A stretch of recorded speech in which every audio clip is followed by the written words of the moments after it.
नमस्ते विद्यार्थियों, भागरू महिला पीजी महाविद्यालय के ऑनलाइन क्लासेज में मैं अनिल कुमार छिपा आप सभी का हार्दिक स्वागत, हार्दिक अभिनंदन करता हूं। आज का जो हमारा टॉपिक है वो इकोनॉमी का टॉपिक है, जिसका नाम है उत्पादन फलन। तो विद्यार्थी एक बार हम समझ लेते हैं टॉपिक को कि उत्पादन फलन क्या है। उत्पादन क्या होता है, हम सबको पता है। किसी भी वस्तु का निरंतर निर्माण करना उत्पादन कहलाता है। परंतु फलन जो होता है ये क्या है? उत्पादन सबको पता है विद्यार्थियों, लेकिन फलन क्या होता है? फलन शब्द जो है एक प्रकार का संबंध जो होता है उसे प्रदर्शित करता है। जैसे आप किसी वस्तु का निर्माण कर रहे हो, तो किसी भी वस्तु का निर्माण करने के लिए हमें उत्पादन के विभिन्न संसाधनों की आवश्यकता होती है। आप अगर उत्पादन के विभिन्न संसाधनों का प्रयोग करते हो तो उन उत्पादन के साधनों से उनका प्रयोग करके जब आप एक नई वस्तु बनाओगे, जब वस्तुओं का उत्पादन करोगे, तो उत्पादित जो वस्तुएं बनकर तैयार हुई है, उत्पादित वस्तुएं जो है उनमें और उत्पादन के साधनों में क्या संबंध पाया जाता है? तो इनके बीच में जो संबंध पाया जा रहा है विद्यार्थियों, इनके बीच में उत्पादन के साधन तथा जिन वस्तुओं का उत्पादन हुआ है उन वस्तुओं के बीच में जो संबंध पाया जा रहा है, उस संबंध को ही हम उत्पादन फलन कहते हैं। जैसे कि हम उदाहरण के लिए ले सकते हैं कि मैं एक पेन बनाने जा रहा हूँ, एक मार्कर बनाने जा रहा हूँ। इस मार्कर को बनाने के लिए मुझे प्लास्टिक चाहिए, रॉ मेटेरियल सामग्री आती है वो चाहिए, पूंजी चाहिए, साहस चाहिए, संगठन चाहिए, मजदूर चाहिए, मशीन और लाइट वगैरह सब चाहिए। तो ये तो हो गए उत्पादन के साधन इस पेन को बनाने के लिए, इस मार्कर को बनाने के लिए। ये संसाधन में इन सबको प्रयोग करूंगा तो आगे जाके जो उत्पादन, जो वस्तु होगी, जो वस्तु बनेगी, जो उत्पादन होगा वो ये मार्कर कहलाएगा। तो क्या समझ में आता है हमें कि किसी भी वस्तु का निर्माण करने के लिए हमें उत्पादन के संसाधन चाहिए, तथा उन उत्पादन के संसाधनों का जब हम प्रयोग करते हैं, जब उपयोग करते हैं, जो वस्तु बन के सामने आती है उस वस्तु में और उत्पादन के जो साधन है, इन दोनों में संबंध जो पाया जा रहा है वो संबंध ही उत्पादन फलन कहलाता है। कैसे विद्यार्थी देखेंगे एक बार, अगर हम इसका उदाहरण लें तो उदाहरण विद्यार्थी इस प्रकार का है। अगर मैं कोई 10 किलो सामग्री लेता हूँ और उससे मैं 5 इकाइयाँ बनाता हूँ। विद्यार्थी ध्यान से देखना, हम थोड़ा इस तरफ ले लेते हैं। अगर मैं 10 किलो उत्पादन की सामग्री ले रहा हूँ, अर्थात ये उत्पादन का साधन हो गया एक प्रकार से। 10 किलो में उत्पादन की सामग्री ले रहा हूँ और इससे मैं 5 किलो वस्तु बना रहा हूँ, 5 इकाइयाँ बना रहा हूँ। 5 किलो की 5 इकाइयाँ, 5 इकाई क्या बना रहा हूँ? किसी न किसी प्रकार की वस्तु बना रहा हूँ। तो देखेंगे विद्यार्थियों, मैंने यहाँ पर 10 किलो क्या लिए? रॉ मटेरियल, उत्पादन की सामग्री ली है। तब जाके मैं क्या बना पाया था? 5 इकाइयाँ बना पाया था यहाँ पर। अगर मैं उत्पादन की सामग्री को 20 किलो का लेता हूँ, तो क्या यहाँ पर मैंने उत्पादन की सामग्री को 20 किलो किया है, तो क्या यहाँ पर इकाइयों की संख्या बढ़ जाएगी? क्या बढ़ जाएगी ना विद्यार्थियों? अब जो उत्पादन की जो संख्या है वो 10 हो जाएगी। क्यों हो जाएगी? क्योंकि पहले 10 किलो सामग्री ले रहा था मैं, तो मैं 5 इकाइयों का निर्माण कर रहा था। और आज अगर मैं 20 किलो सामग्री ले रहा हूँ तो यहाँ पर देखने को मिलता है कि 10 इकाइयों का निर्माण हो जाता है। तो यहाँ पर उत्पादन के साधन को अगर हमने बढ़ाया है तो हमें क्या देखने को मिलता है कि हमारा उत्पादन भी बढ़ जाता है। तो उत्पादन की सामग्री या उत्पादन के जो भी संसाधन है, उन उत्पादन के संसाधनों में तथा उत्पादित इकाइयों में जो भी संबंध पाया जा रहा है, जो यहाँ पर हमने एक्सप्लेन किया है, ये संबंध जो होता है वो संबंध ही कहलाता है उत्पादन फलन। ठीक है विद्यार्थियों।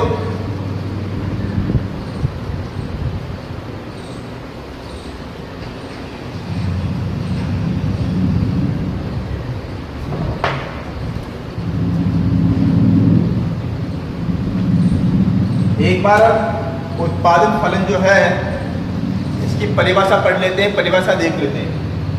इसकी जो परिभाषा है कुछ इस प्रकार से है विद्यार्थियों। उत्पादन फलन साधनों व उत्पादन में, उत्पादन फलन साधनों व उत्पादन में तकनीकी अथवा इंजीनियरिंग संबंध है। अर्थात बात घूम फिर के वहीं पर आ जाती है। ये थोड़ी छोटी लैंग्वेज में एक लाइन में इन्होंने समझाने का प्रयत्न किया है कि उत्पादन के साधन तथा उत्पादन दोनों के मध्य तकनीकी या इंजीनियरिंग, इनसे जो है उत्पादन के साधनों में और उत्पादन में जिस प्रकार के हमें डिफरेंट देखने को मिलता है, जिस प्रकार का संबंध देखने को मिलता है, उस संबंध को क्या कहेंगे? उत्पादन फलन कहेंगे। ठीक है विद्यार्थियों। अब बात आती है कि क्या साधनों के अर्थात उत्पादन के साधनों को कम या ज़्यादा करने से हमारा जो उत्पादन जो है वो कम या ज़्यादा हो सकता है क्या? हम ऐसा भी कर सकते हैं कि हम अगर प्रबंध अच्छी तरह से कर लें और पर्यवेक्षण अच्छी तरह से कर लें तो हमारी सामग्री जो पहले वेस्ट हो रही थी, खराब हो रही थी, तो बिना साधनों में परिवर्तन किए भी हम दूसरी तरफ उत्पादन जो है हमारा वो उत्पादन को बढ़ा सकते हैं। परंतु उत्पादन जो फलन है इस चीज़ को कभी एक्सेप्ट नहीं करता है। उत्पादन फलन कहता है कि तकनीकी व्यवस्था आपकी वैसी की वैसी होनी चाहिए, मैनेजमेंट आपका वैसा का वैसा होना चाहिए, नियंत्रण आपका वैसा का वैसा होना चाहिए। अगर सारी स्थितियाँ समान रहेगी तो इसके बाद में आप उत्पादन के एक साधन में वृद्धि करते हो या दूसरे साधन में कमी करते हो, तो उत्पादन पे क्या फर्क पड़ रहा है? इन दोनों के मध्य को संबंध जो पाया जाता है वही संबंध ही उत्पादन फलन कहलाता है। जैसे हम उदाहरण ले लेते हैं कि पहले मैं किसी सामग्री को बनाता था तो 10 रुपए लगाता था, पूंजी लगाता था, और 10 में क्या लगाता था? श्रम की इकाइयाँ लगाता था। तब जाके मेरे यहाँ पर जो है 10 इकाइयाँ बनकर तैयार हो जाती थी। तो मैंने 10 क्या लगाया यहाँ पर? पूंजी की मात्रा ले लेते हैं, तो 10 में क्या लिए? श्रम की मात्रा लिए। तो यहाँ पर 10 इकाइयाँ बनकर तैयार हो रही है। अब विद्यार्थी देखेंगे हम एक बार, अगर मैं पूंजी की मात्रा को बढ़ा देता हूँ, अर्थात पूंजी की मात्रा में 13 कर देता हूँ और श्रम की मात्रा को 7 कर देता हूँ, तो यहाँ पर उत्पादन 11 हो जाता है। उत्पादन कितना हो गया? यहाँ पर 11 हो गया है। अर्थात अगर मैं पूंजी की मात्रा और श्रम की मात्रा को बढ़ा देता हूँ, घटा देता हूँ, तो उत्पादन पर क्या प्रभाव पड़ रहा है? तो हम उत्पादन पे देखते हैं तो हमारा उत्पादन 10 से बढ़कर 11 हो जाता है। इसका मतलब क्या है कि उत्पादन के साधन और उत्पादित इकाइयाँ, इन दोनों के बीच में जो संबंध को दर्शाने वाला जो बिंदु है हमारा, वो कहलाता है फलन। तो इस प्रकार से उत्पादन फलन का मतलब हमारे सामने आ गया है कि उत्पादन फलन जो होता है वो उत्पादन के साधन एवं उत्पादित इकाइयों के बीच में संबंध को व्यक्त करता है। अब हम उत्पादन के साधन है उनका सूत्र देख लेते हैं, उत्पादन फलन का सूत्र देख लेते हैं कि उत्पादन फलन का सूत्र क्या है। देखेंगे विद्यार्थी बोर्ड पर, इसका जो सूत्र होगा वो होगा P बराबर F, यहाँ पर विद्यार्थियों F ब्रैकेट बंद करना है A B C D। फिर से देखेंगे P बराबर F ब्रैकेट बंद, ब्रैकेट लगाना है, ब्रैकेट में लिखना है A B C D लिखना है। अब इनका मतलब क्या है, इनको भी देख लेते हैं हम। P का मतलब है उत्पादन, अर्थात आप जितनी इकाइयां बना रहे हो, जितनी इकाइयां आप बना रहे हो उसे हमने P से प्रदर्शित किया है। F का मतलब क्या है विद्यार्थियों, F का मतलब है फलन।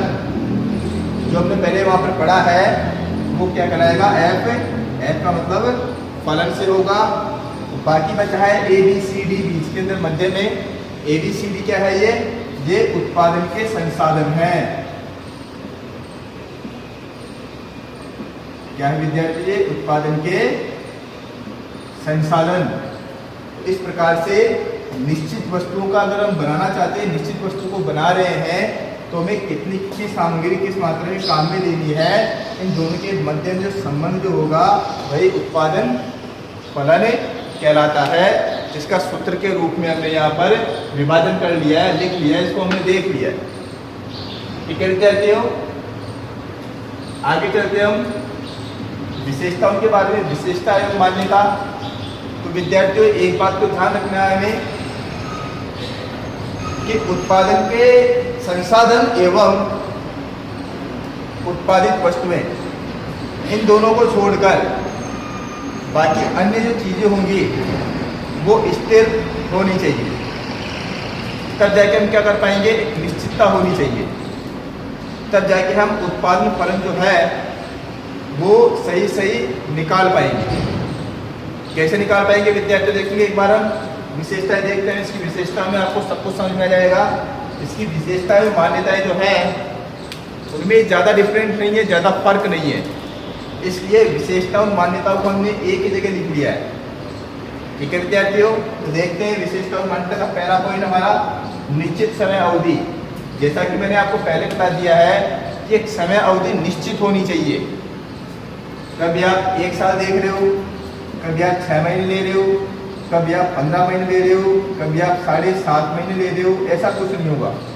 एक निश्चित समय अवधि जो होगी, उस निश्चित समय अवधि में उत्पादन के साधन तथा उत्पादित इकाइयों के मध्य में जो संबंध होगा वो उत्पादन फलन कहलाएगा। लेकिन उसमें शर्त क्या होनी चाहिए, अवधि जो होगी उसका समय जो होगा वो समय निश्चित होना चाहिए।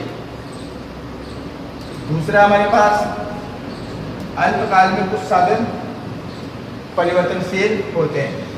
जैसा हमने पहले बताया कि अन्य बातें समान रहेगी, उत्पादन के साधन तथा उनका प्रोडक्शन जो है, उत्पादन जो है, उनमें हम कम ज़्यादा कर सकते हैं। तो यहाँ पर देखते हैं कि उत्पादन के साधनों को हमें परिवर्तित करना है तो उत्पादन पे क्या फर्क पड़ता है।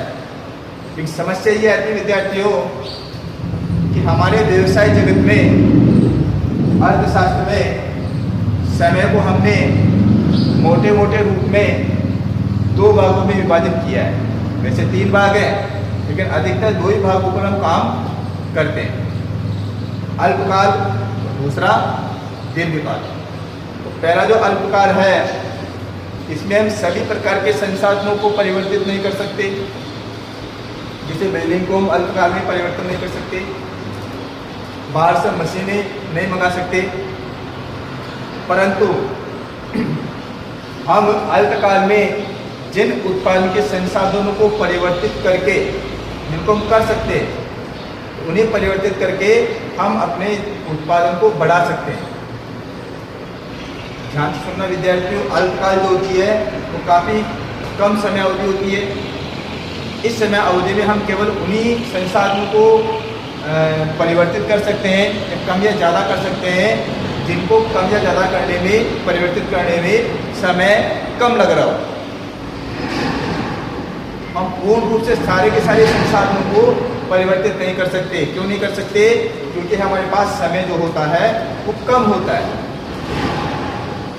ठीक है विद्यार्थियों, इसलिए उत्पादन फलन का दूसरे की विशेषता या मान्यता है, तो ये कहता है अल्पकाल में आपको क्या करना है, केवल उन्हीं संसाधनों को क्या करना है, आपको चेंज करना है जिनको आप चेंज कर सकते हो। जो परिवर्तनशील संसाधन जो होते हैं हमारे पास, उनको हमें परिवर्तित कर देना है, और जो चीजें फिक्स है उनको हमें फिक्स रहने देना है। तीसरा इसका दीर्घकाल। अब विद्यार्थियों, अल्पकाल में तो समय अवधि कम थी, इसलिए हम सभी प्रकार के उत्पादन के संसाधनों को परिवर्तित नहीं कर पा रहे थे। लेकिन दीर्घकाल जो होता है काफी लंबी समय अवधि होती है, और जब दीर्घकाल एक काफी लंबी समय अवधि जो होती है, उसमें हम उत्पादन के सभी संसाधनों को परिवर्तित कर सकते हैं। अगर आप उत्पादन के सभी साधनों को परिवर्तित कर दोगे, तो उस परिवर्तन से उत्पादन पे क्या फर्क पड़ रहा है, उनका संबंध जो होगा वो क्या होगा, क्या कहलाएगा, वो उत्पादन फलन कहलाएगा। ठीक है विद्यार्थियों, आगे चौथे पॉइंट की तरफ चलते हम। साधनों का विभिन्न इकाइयों में विभाजन होता है। तो पहली बात ये जान ले विद्यार्थियों, आप हम सबको पता है ये कि हम किसी भी वस्तु का अगर निर्माण करते हैं, तो किसी भी वस्तु को निर्माण करने के लिए हमें काफ़ी सारी रॉ मटेरियल, काफ़ी सारी सामग्री की आवश्यकता होती है। क्या हम किसी एक ही चीज़ से उत्पादन कर सकते हैं क्या? जैसे मुझे पेन बनाना है, तो मैं आपको प्लास्टिक दे दूँ, क्या हम उत्पादन पे पेन बनकर तैयार हो जाएगा? इसके लिए बहुत सारी छोटी छोटी इकाइयाँ, छोटी छोटी चीज़ें चाहिए होती है, जो भी उत्पादन के एक प्रकार के साधन ही होते हैं। इस पेन के लिए उत्पादन के साधन ही होंगे। तो इस प्रकार से संसाधन जो होते हैं, जिस चीज़ का उत्पादन करना चाहते हो, तो उसमें आपको बहुत सारी सामग्री की आवश्यकता होती है, श्रम की आवश्यकता होती है, पूंजी की आवश्यकता होती है, संगठन की आवश्यकता होती है, बिल्डिंग या मशीन की आवश्यकता होती है, साहस की आवश्यकता होती है, एक बाजार की आवश्यकता होती है जहाँ पर उस माल को आप बेचना चाह रहे हो। तो सारी चीज़ें वहाँ पर होनी चाहिए। तो इस प्रकार से संसाधन जो होते हैं किसी वस्तु का उत्पादन करने के लिए, वो छोटी छोटी इकाइयों में विभाजित होते हैं। पांचवा विद्यार्थियों, तकनीकों में कोई परिवर्तन नहीं होना चाहिए। ये हमने पहले पढ़ लिया है, इसकी तकनीक और इंजीनियरिंग जो होगी वो स्थिर होगी, उनमें किसी भी प्रकार का कोई परिवर्तन नहीं होगा। परिवर्तन किसी में होगा, उत्पादन के संसाधनों में होगा। अब तकनीक में परिवर्तन करोगे, नई नई तकनीक लेके आओगे, तो वैसे आपको उत्पादन बढ़ जाएगा। लेकिन हमें परिवर्तन किस में करना है, उत्पादन के संसाधनों में करना है। कि आप उत्पादन के संसाधनों का ऐसा क्या करें कि आप कम से कम उत्पादन के संसाधनों का उपयोग करें, और आपका जो उत्पादन जो है वो स्थिर बना रहे। ध्यान से सुनना, उत्पादन के संसाधनों का कम उपयोग करोगे, सामग्री कम लगेगी, परंतु उत्पादन बहुत वही हो रहा है, पैसे बच रहे हैं, आपका समय बच रहा है, लाभ ज़्यादा हो रहा है आपको। इस प्रकार का संबंध कैसे हम क्या करें कि उत्पादन के साधनों को कम करना है या ज़्यादा करना है, या कौन से संसाधन को हमें बढ़ाना है या कौन से संसाधन को हमें कम करना है, जिससे कि हमारा उत्पादन जो है वो ज़्यादा बढ़े और हमें लाभ की प्राप्ति अधिक हो, अर्थात हमारी लागतें जो है वो कम हो जाए।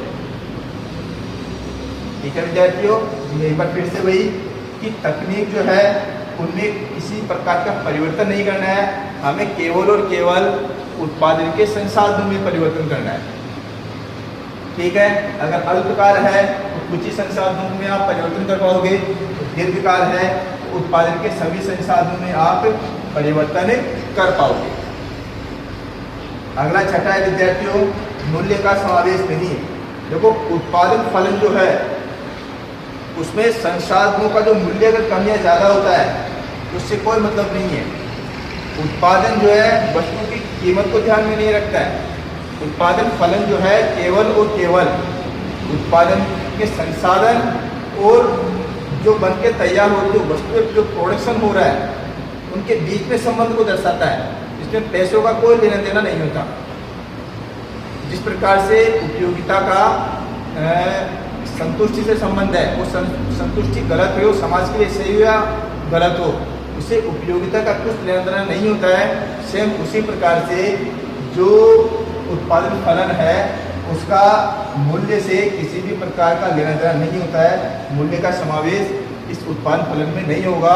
इसमें केवल उत्पादन के साधन तथा उत्पादन जो उत्पादित इकाइयाँ जो है इनके बीच में संबंध है, केवल उसी संबंध को बताएंगे। ठीक है विद्यार्थियों, आगे चलते हैं हम। निश्चित समयावधि, ये हमने पहले भी लिख लिए, 2 बार आ चुका है, इसको काट देते हैं विद्यार्थियों। 2 बार हमने लिखा है, पहले भी। ये मान्यताओं में भी है और विशेषताओं भी है। तो निश्चित समयावधि के बारे में हमने पहले पढ़ लिया है।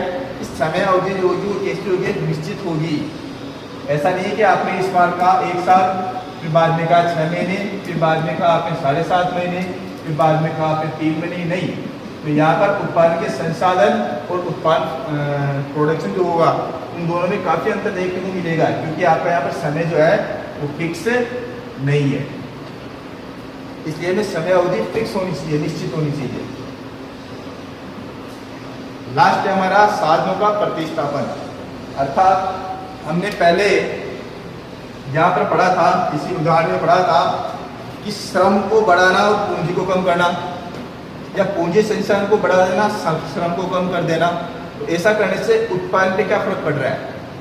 तो हम क्या कर रहे हैं, अगर आप श्रम को अगर बढ़ाते हो और पूंजी की मात्रा कम करते हो, तो मतलब क्या है कि आप श्रम का उत्पादन, श्रम को आप ज़्यादा काम में ले रहे हो, तो पूंजी की जगह आप श्रम को ज़्यादा काम में ले रहे हो, ताकि आपका उत्पादन बढ़ सके।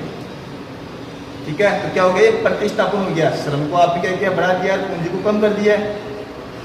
आपने क्या किया है कि पूंजी जो है हमारी, उसका कम से कम उपयोग किया है और श्रम का उपयोग हमने ज़्यादा किया है।